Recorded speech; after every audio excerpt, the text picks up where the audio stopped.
On today's edition of the Locked On Florida Panthers podcast, we'll be bringing in Alex Slemp from Full Press NHL to discuss the Florida Panthers getting 3 out of 4 points over the weekend. We'll be discussing that next here on the Locked On Florida Panthers podcast. Your Locked On Panthers, your daily podcast on the Florida Panthers. Part of the Locked On Podcast Network. Your team every day.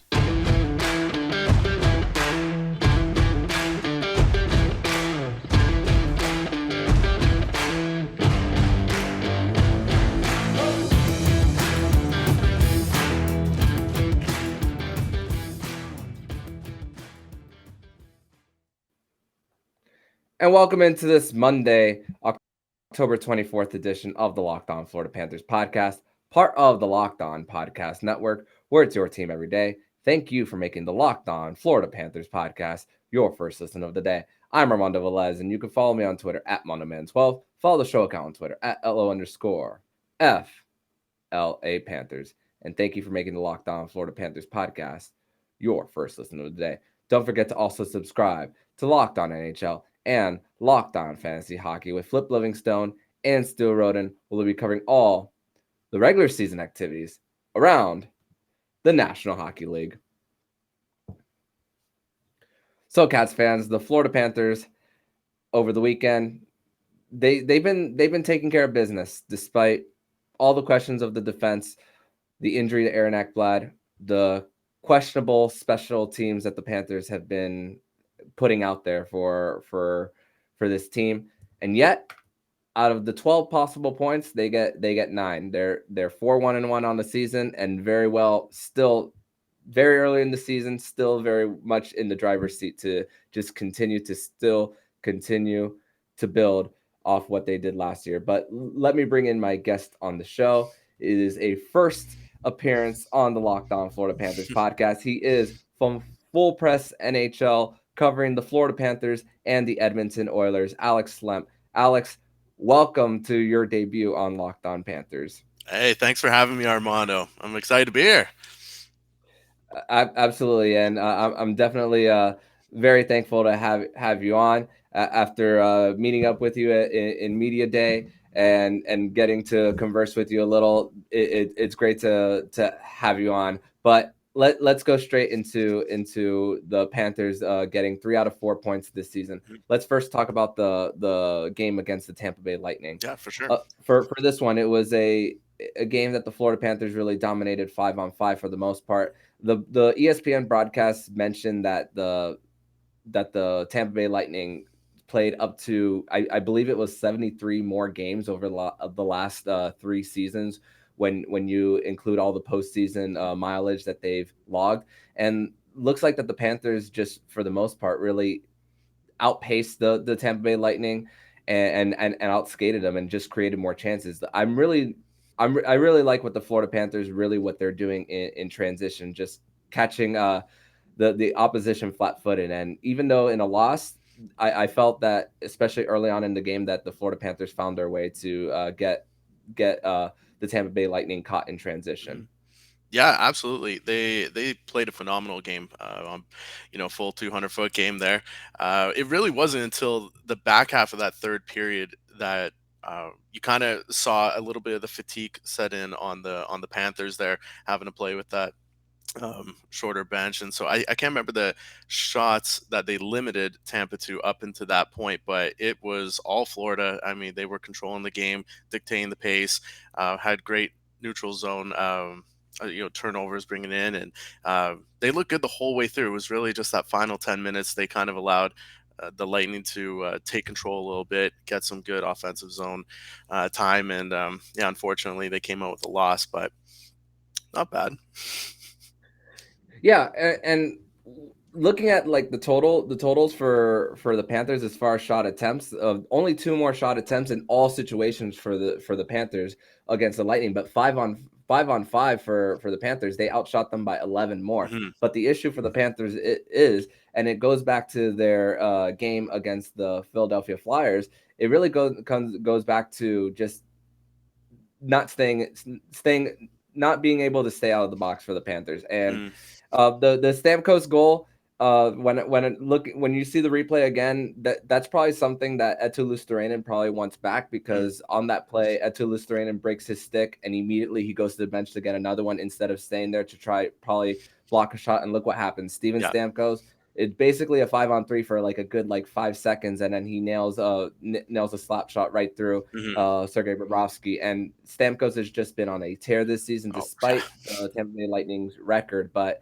just something that Eetu Luostarinen would probably want back. Oh, 100%. You saw Kucherov pick up on it right away. As soon as he starts getting towards the bench, you saw that urgency. He quickly got that puck, fired it over to Stamkos, and got that goal. So yeah, not bit of a rookie move there, not a vet play, to stay out there. But that stuff happens. You learn from it. He'll know next time. Hang out there. Yeah, Make sure you're staying on Stamkos. yeah, for sure. And the season that he's having, even though he's getting on the older side, just you you never know what you're gonna get out of him, for sure. Mhm. And of course, the the killer for the Florida Panthers, as far as long as I've known, for as long as he's been in the league, and Braden Point. I mean, I've witnessed two games between the Florida Panthers and the Tampa Bay Lightning in person where Braden Point gets a game-winning goal in Mhm. overtime. Both of them at Amalie Arena, and then this time around he gets a game-winning goal. Prior to that, though, just the period, just in the middle of the second period, Kucherov does lay a little bit of a hit on Sasha Barkov that had him going into the tunnel for a little Mhm. bit.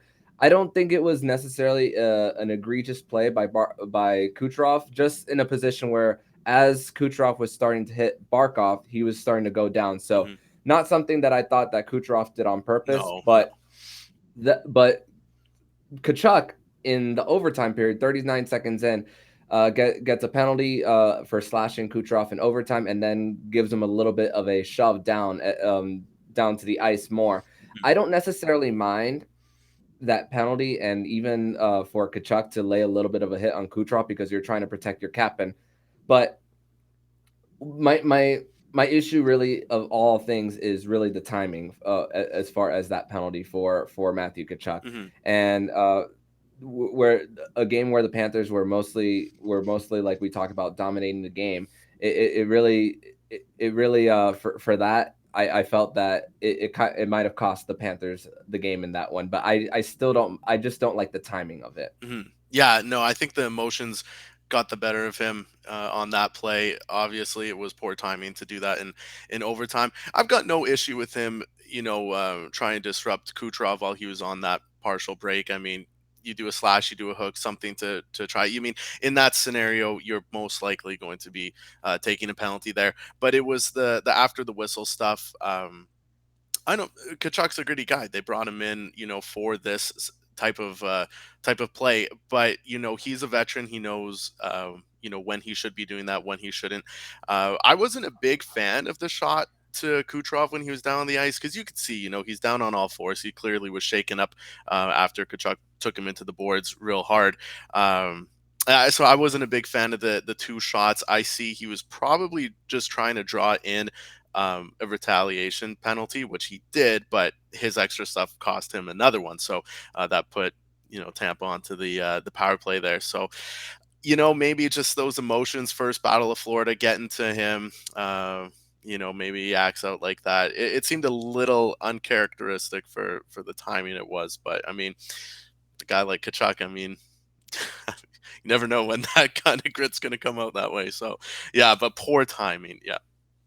Mhm. Yeah, and the after the whistle stuff, it's really fun. It's kind of fun to watch that he's just consistently bothering goalies, and people just Always. they they they don't want they've had enough of him. A lot of opponents have already had enough of him. Yeah. And for Matthew Tkachuk, he got the a point in each of his first 5 games, which unfortunately ended on Sunday against the New York Islanders. But hey, Mhm. a great way for Matthew Tkachuk to start the season with the Panthers. After the Yeah. final buzzer went off on Friday night, Matthew Tkachuk had exactly had contributed on 50% of the Florida Panthers goals Mhm. through 5 games. So great to see. Brandon Montour came back, even though he didn't play on the top power play unit for the Panthers. Still great to see him back because it creates a little bit of more balance in the decor. So the great to see that Brandon Montour also came back for the Panthers as well. Mhm. Yeah, that Kachuk stat, the 5 game point streak, that actually set a franchise record, which I didn't realize with so many good players coming through this organization. But his 5 game point streak to start the year set a franchise record. There's 9 others who hit 4 games, and his 5 game point streak was the third longest of any Florida Panther in starting their tenor with the Panthers. Above that was Ray Whitney, who had a 7 game, and then Pavel Bure had a 6 game back in the '90s. So, fun facts for everyone. Yeah, and just it's really just been when you look back at, even though the injuries for Ekblad, and you think about, oh, they could use a Mackenzie Weegar, but seeing how he's contributed on 50% of the goals already for the Panthers, the trade, regardless of all that, is still looking very good for Bill Zito. Yeah. One other note for the Panthers is Rudolph Balcers got a second straight goal for the Panthers in that one. The Panthers consistently putting the pucks into the net, and they're right on the doorstep as well. So really always trying to make the opposition uncomfortable there. But in segment number 2, we are going to break down the Florida Panthers' 3-2 win over the New York Islanders on Sunday, October 23rd. But first, we're going to tell you all about SimpliSafe. And the numbers don't lie. In the last decade, over 4 million people have chosen SimpliSafe home security to protect their homes. You don't earn the trust of that many people without doing something right. At SimpliSafe, your safety is the only thing that matters.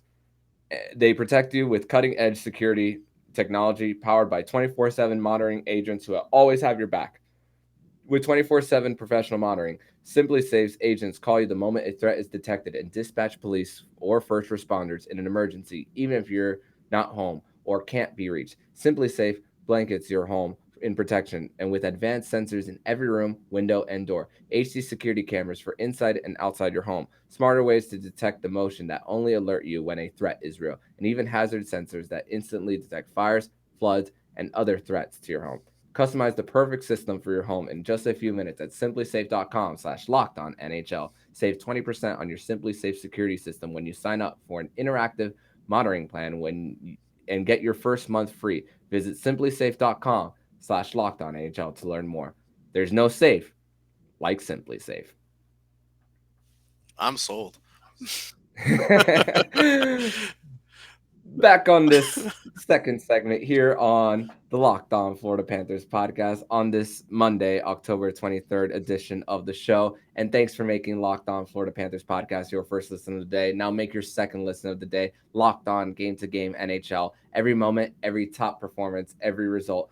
Locked On Game to Game covers every game from across the NHL with local analysis that only Locked On can deliver. Follow Game to Game on Locked On NHL, available on the Odyssey app, YouTube, or wherever you get your podcast. So, Alex, the Florida Panthers on Sunday night faced the New York Islanders for the second time this season, the second time in 2 weeks.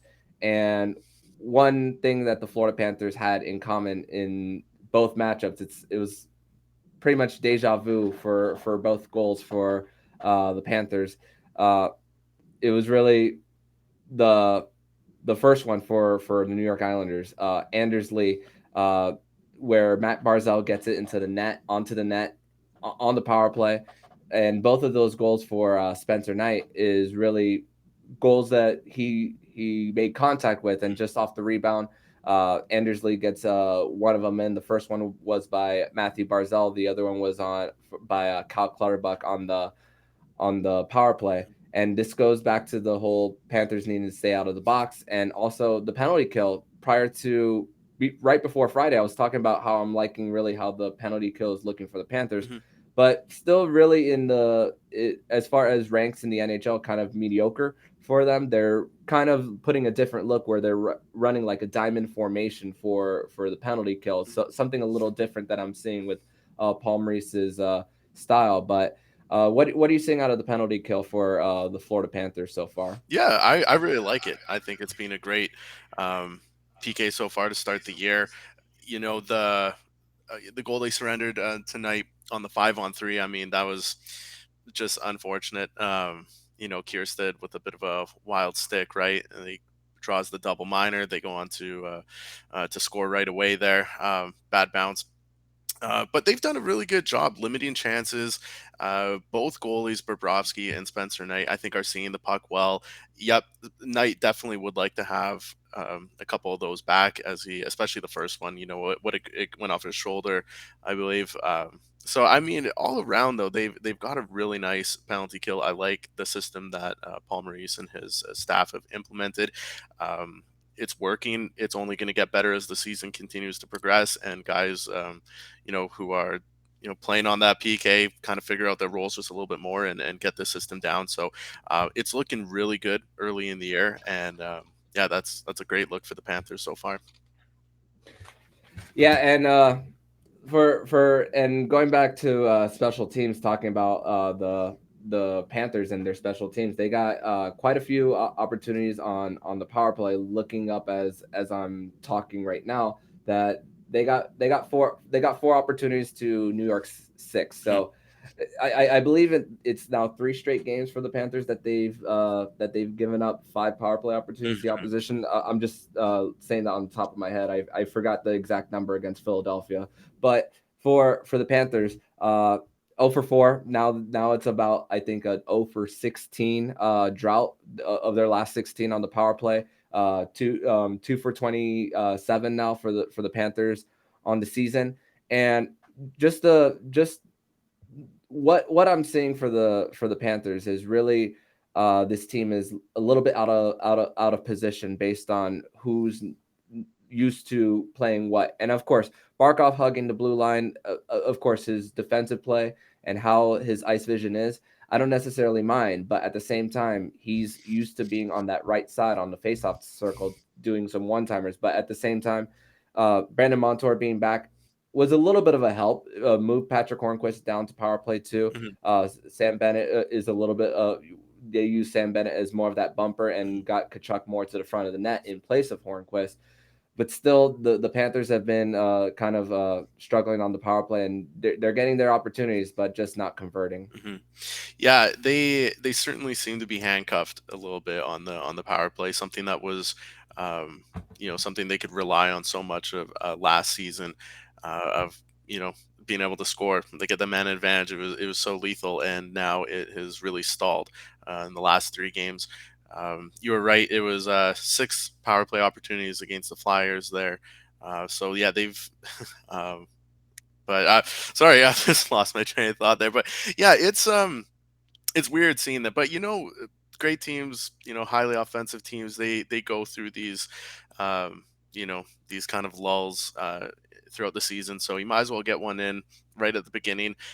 Again, it's a new system they're trying to figure out. They're also dealing with injuries, so they're having a lot of different kind of players in there, as you said, Hornquist in there, not typically your PP1 guy. So I think it's just a bit of a mix of, new coach, new system, some early injuries, and just feeling everyone out in their new spots on that power play.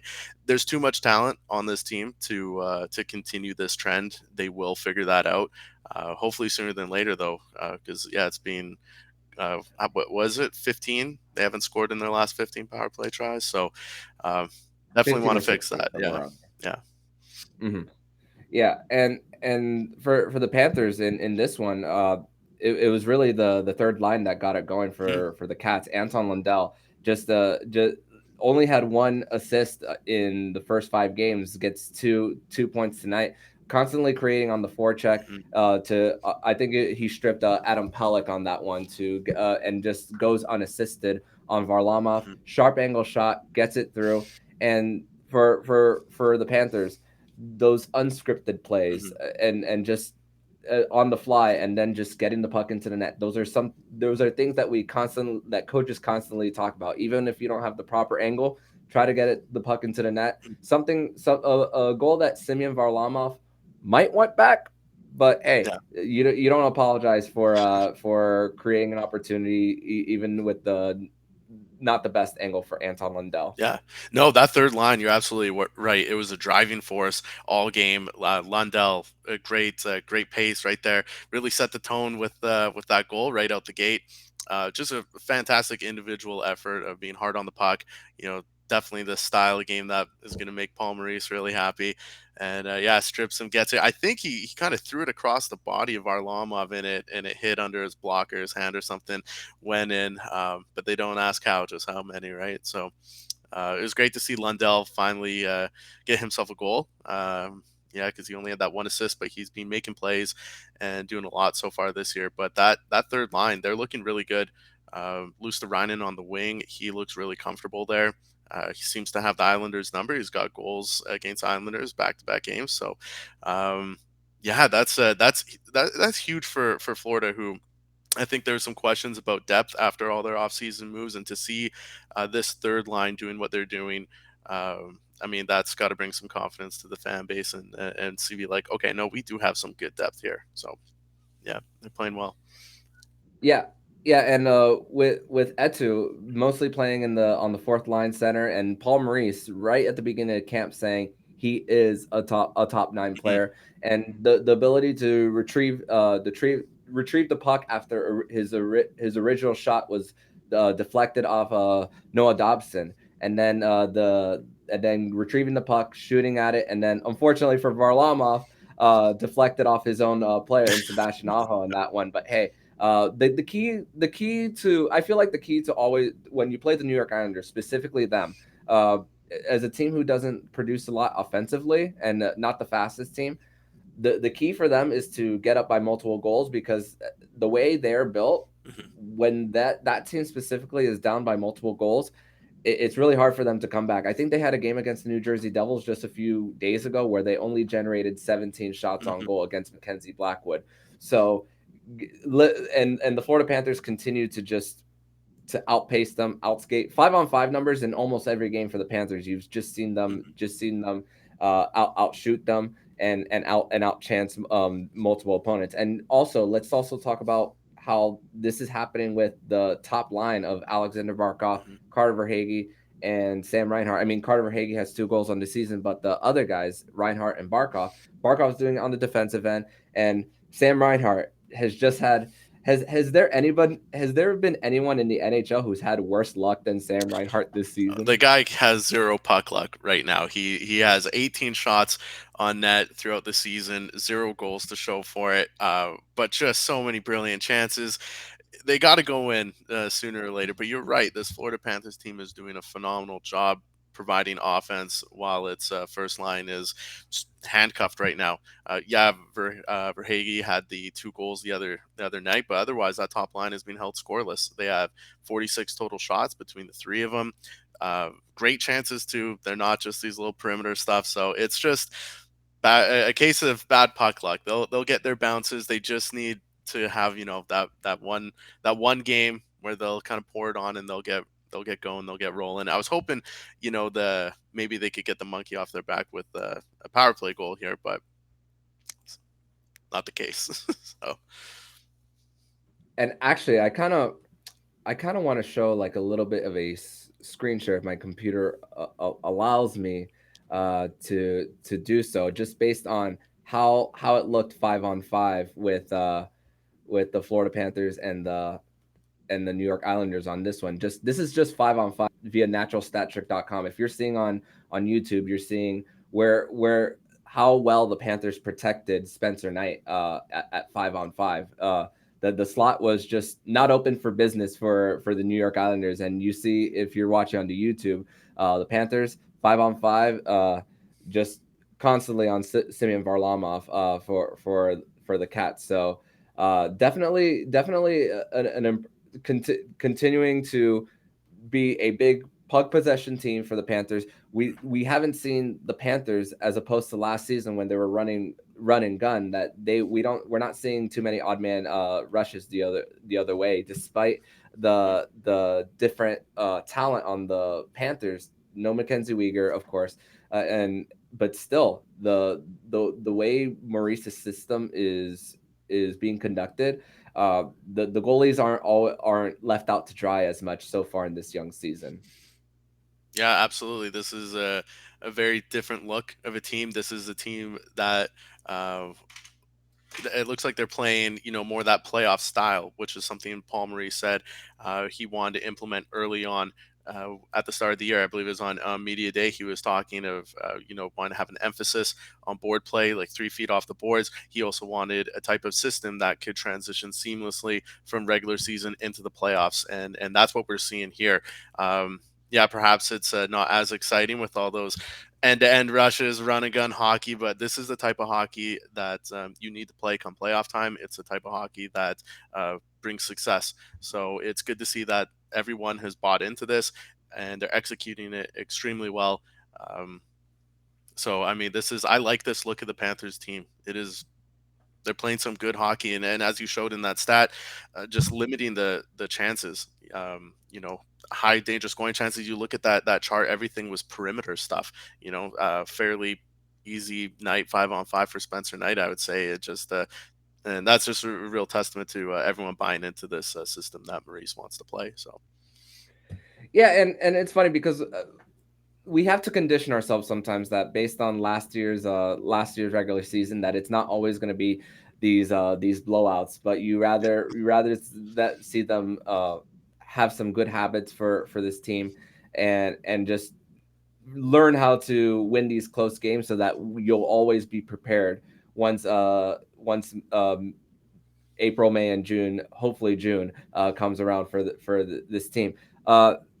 Ryan Lawberg also gets on the board for this one. Didn't mention him and his goal song, which the Panthers are doing customized goal songs. Is "Mercy" by Kanye West, 2 Chainz, and Big Sean. So it was a song that I heard a little bit. I believe it was on NBA like 2K12 a while ago. So that was the yeah, very that's first time I heard that one. So Carter Verhaeghe also mentioned that we were gonna like the song, and turns out to be true. yeah. I hope Lomberg has a 50-goal year. I love that song, so I just want to hear that every night. So yeah, great pick by him. Yeah, and credit to Colin White for getting the puck out to him after Kiersted shoots it right on the blue line from the blue line, and just chasing the puck and getting and just dishing it out for Lombard to just finish it off on that one for the Cats. So Yeah. credit to him. I believe that's now that's his first goal of the season. Excuse me, first goal of the season for Ryan Lomberg there. So just a fun guy to have on your team, and the first star of the game getting the game winning goal. And Anton Lundell, of course, 2.9, the third star of the game, with Anders Lee as the second, getting both of those power play goals for the Panthers. But in segment number 3, we are going to discuss more of what's going on around the NHL and more. We're going to discuss that next here with Alex here on the Locked On Florida Panthers podcast. Your Locked On Panthers, your daily podcast on the Florida Panthers. Part of the Locked On Podcast Network. Your team every day.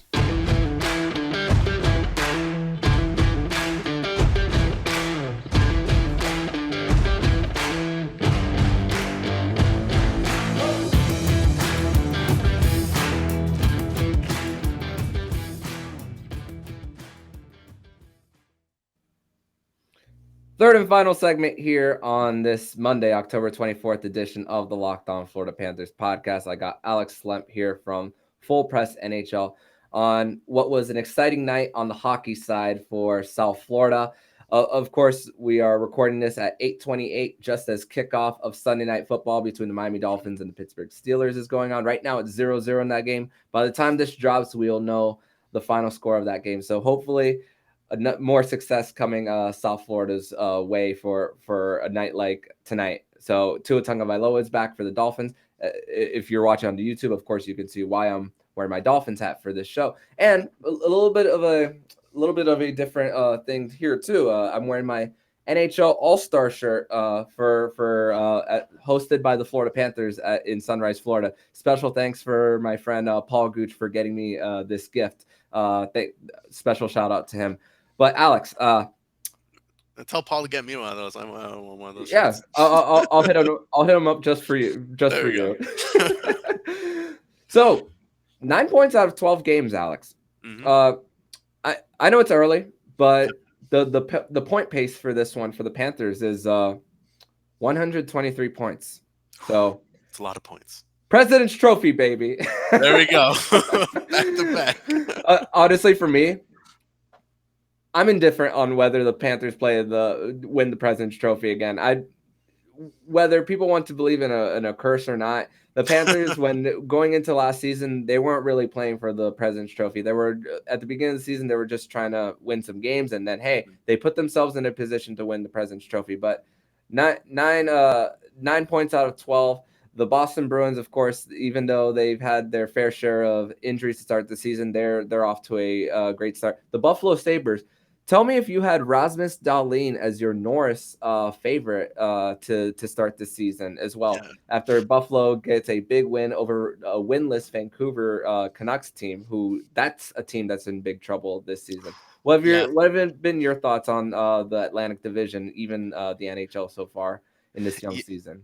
Yeah, some shockers in there. I mean, seeing Buffalo, I mean, Buffalo has a lot of great pieces and good prospects over there. I still thought that they would be, a year at least away before, taking a top three spot. Now we are very early. We're very early into the Mm-hmm. season.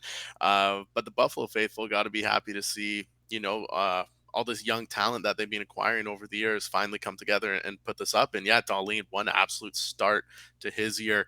Uh, was not on my bingo card. No, for Norris candidate, but yeah, the poor Vancouver Canucks to get out of the Atlantic Division just for a sec. They deserve so much better. What are they? 0-4-2. They can't hold a lead to save their life. I was really high on the Canucks. I had them finishing third in the Pacific Division, so they got a big hill to climb now if they're gonna want to make me look smart. So um yeah, but there's some shockers all around the NHL. There's some teams off to good starts who we didn't expect. Chicago, Philadelphia, Buffalo, and then we have teams who we thought were going to be dominant who aren't. Minnesota Wild. Wow, has that been a shock their play so far? So Yeah, and yeah. Yeah, and through 5 games, the Philadelphia Flyers won last night in Nashville. They're currently playing the San Jose Sharks, where they're down 1-0. So as of right now, as of this recording, they're still the only regulation loss was against the Panthers. I don't know how much that's gonna don't know how much that's gonna stay for the Buffalo Sabres. But there's also a chart by Jay Fresh Hockey. I'm not the biggest analytics person, but Neither am I. seeing the difference in expected goals for versus against, the difference, Buffalo is like plus 10 right now in what is getting behind the net and and what's not going in, and so that chart for Buffalo tells me that it's likely going to slow down as late as the season progresses for Buffalo. But hey, still a great stepping stone early on. Maybe they could be this year's version of what the Anaheim Ducks did in the beginning of the season last year before they fell off. Seems Mhm. like maybe a good stepping stone for Buffalo. Yeah, I was just gonna say this. They remind me a lot of the Ducks last season on that start. So that's also another team a little disappointing their start. I was expecting not big things from them, but a little bit more than what they're doing. So I, I mean, last year what were they? They were only 4 points out of a playoff spot of the Edmonton Oilers when they traded Lindholm away and Raquel. So that was before they decided to sell off their season. They actually played pretty good. So, yeah, but I think you're right. I don't know if this play from the Sabres is sustainable. I mean, it's easy to say it's not just because of how they played in the past, but um, I'm down to be surprised and see Mhm. them go on a run this year. Let's see it. Yeah, and the other team that you covered, the Edmonton Oilers, they're off to a surprising 2-3-0 start, only 4 points through 5 games. Hmm. We spoke about pre-recording whether Jordan Binnington is back Yeah. for the St. Louis Blues after struggling a little bit the last few years and shutting out the Edmonton Oilers. It's not easy to blank Connor McDavid and Leon Draisaitl. I mean, it feels like that those guys like average like 1.5 points a game, at least on the top of my head. It's always somewhere between 1 and 2 at least for those guys. Yeah, absolutely. You turn on an Oilers game, you're expecting to see those guys on the score sheet at some point. So last night, yeah, the Oiler faithful are not used to seeing that one. I would say Binnington is back now, not from that game. I think last night's game, Oilers and Blues, was a great team effort. By St. Louis. They played textbook defense all over Edmonton. They were frustrating them. I think McDavid was held to just a single shot. There's a lot of frustration you could see by that Oilers offense that whole game. So kudos to the Blues. They played a great game against them. But Binnington so far this year, I think he might be back. And that's scary because when he is on, wow, he is a hard goalie to beat. But the way St. Louis played that game last night, they look like they're the team to beat in the West, Mm-hmm. And especially if Vinny is back. Yeah. yeah, and let's go a little bit to Florida's next matchup, which will be a road game on Tuesday night. It'll be a quick 2-game road trip to Chicago and Philadelphia right before the Florida Panthers have a first Kachuk battle on Yes. Saturday, with those two being in the Atlantic Division. But uh, the Blackhawks are scrapping out wins, and this is despite Patrick Kane not having a single goal this season, led by Max Domi so far through 5 games as well. Of course, we know what the mission is for what they're trying to do, what Chicago's trying to do this season. It's the Tank for Bedard sweepstakes, but Yep. I'm gonna be discussing with Jack Bushman, hopefully, of Locked On Blackhawks on tomorrow's episode. But when you're a young team and the outside noise says that you're going to be the worst team, and of course the players hit the ice, those players are not always thinking that, and you don't apologize for wins, even if the it looks from the outside that this team is trying to get the number 1 overall pick. Mhm. Yeah, tanking is a fan type of narrative to go with. Players, like professional players at the NHL level, they're competitive. They're not looking to lose. They don't look at the season and say, "Oh yeah, no, we'll tank for a guy." It's they want to compete every night. They want to be they want all their hard work and time that they've put into off season and the season to be rewarded with a Stanley Cup over their head by season's end. So they're not coming into this uh, looking to tank. Max Domi has done a great job leading the way for the Blackhawks. And yeah, like you said, they're scrapping out some wins right now. I'm sure, Panthers were probably looking at their calendar, saw this little road trip with Chicago and Philly and thought, okay, yep, it's going to be, quick, easy 4 points here. But these aren't games you can take lightly. They are, both clubs are playing some good hockey to start the year. Whether they keep it up or not, time will tell. But the Florida cannot take these games lightly. They got to go in there and play their best against them and come back for this Ottawa game on Saturday, hopefully with 4 points. Yeah. Yeah, and right now I'm seeing that the Chicago Blackhawks on the power play are converting 31% of their power play opportunities in the top 5 right now. So and with the floor and with the special teams not being right now at its best for the Panthers, this would be the game. This would be the game for the Panthers to hopefully uh, create better chances when they're up on the man advantage. Of course, of course, like we mentioned earlier, Patty Kane doesn't have any goals this season, but that's the guy that to look for when facing off against this team. And uh, of course, those are adjustments that Paul Maurice is gonna adjust to as the season goes on. But hey, that's the alarming number that I'm seeing. But hey, 4-1-1 though. I For 1-1. Not much to complain about for this team, despite early adversity. 9 points out of 12 once again, and hey, Panthers are winning close games. So a very different type of start this year than years past for this team. So nothing to complain about. Yeah, no, not at all. I think the start to the year is should exude a lot of confidence in the players and its fans of just what this team is capable of. Like I was saying earlier, the way they're playing, it looks a lot like playoff style hockey. They're winning, these 1-goal games. All lines are doing what they need to do. It's a great system that they're playing. I like watching it because when I was watching a lot of Florida last season, um, I was looking at it and I'm like, this is fun hockey. This is fun hockey to watch. But I was like, this isn't going to work in the playoffs. They're going to clamp down on you, and that's what we saw. They there's a lot of reasons why you could say they lost that series against the Lightning, but the fact is their system didn't work. You look at the system they're doing right now, and I'm like, wow, this is what they needed last season. But I'm glad they got it now. I love that Paul Maurice has got the guys playing this. They've all bought in, and I wish we could just fast forward up to May and just see them do this in the playoffs. So I think you got a lot of guys here who are really, really hungry, to shut up all the doubters and naysayers from last year of what they were able to do in the playoffs, and just want to get back there and prove them all wrong and show that that this is a championship caliber team. So. Absolutely. And I don't know if I mentioned this on the show last week or the week before, but Steve Levy is one of those guys who picked the Florida Panthers to lift Lord Stanley's Cup, while John Buchergrass, who called Friday's game, had the Florida Panthers out of the postseason. So one of those guys is out. Come on. Yeah. So either both can be wrong, one could be right.